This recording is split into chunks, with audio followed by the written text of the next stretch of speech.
Canada now feels much more like a Middle Eastern or Indian country than it does Canada.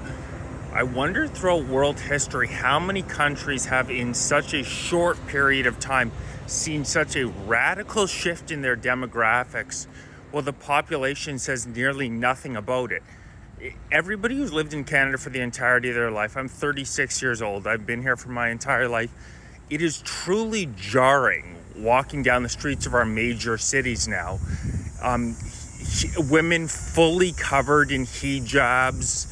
The demographics have shifted so rapidly and so extremely in our cities that it doesn't feel like I'm in Canada anymore. When I think of myself in Canada growing up versus what it is today, you would not think it was the same country, not a shot in heck. And the thing that's so shocking to me is that throughout a lot of Western countries, we're seeing protests now against immigration. Not only is the population against immigration, but we're starting to see protests.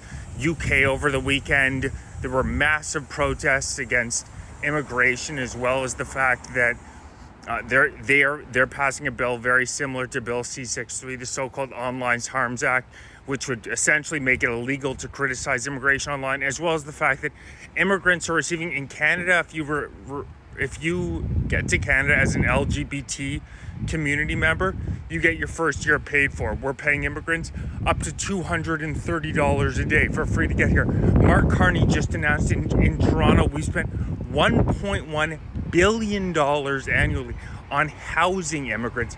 But in Canada, we're not seeing any protests.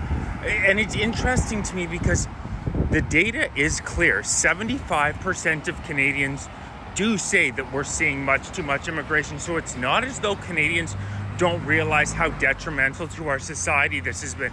It's clearly borne out in the polling, but I don't think our government is going to get the message until we start getting out in the streets and rallying. So what I'm proposing we do is I want to set up a rally on Parliament Hill, not this weekend, but next weekend. Get the permit, go about it the right way.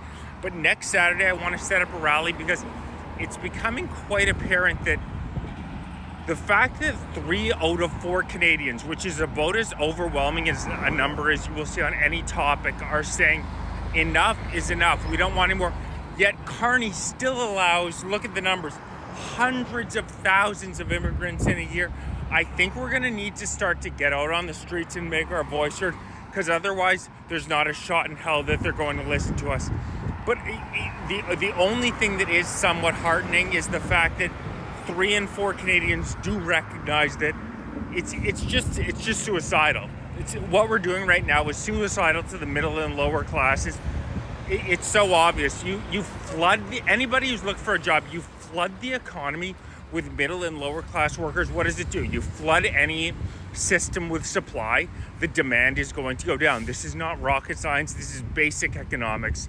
Right now, they are flooding the zone, absolutely flooding the zone with middle and lower class workers, immigrants. Only 16% are considered high skilled, so 5 out of 6 are lower skilled immigrants. And what's happening? Canadians are getting absolutely screwed. It's impossible for Canadians to go and get a job. Record 2 million Canadians using food banks.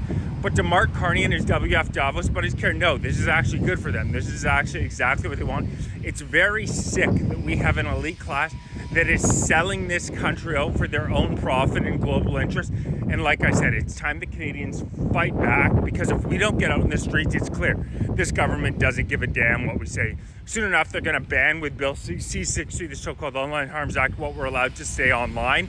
So we need to get out on the street, make our voices heard. I'll be relaying more information soon, but I'm planning not this Saturday coming up, but the following Saturday on Parliament Hill, a rally. If you're interested in supporting, hit the link in my bio, but it's become more than clear that we need to actually physically get on the streets and make ourselves heard. Otherwise, absolutely nothing is going to change.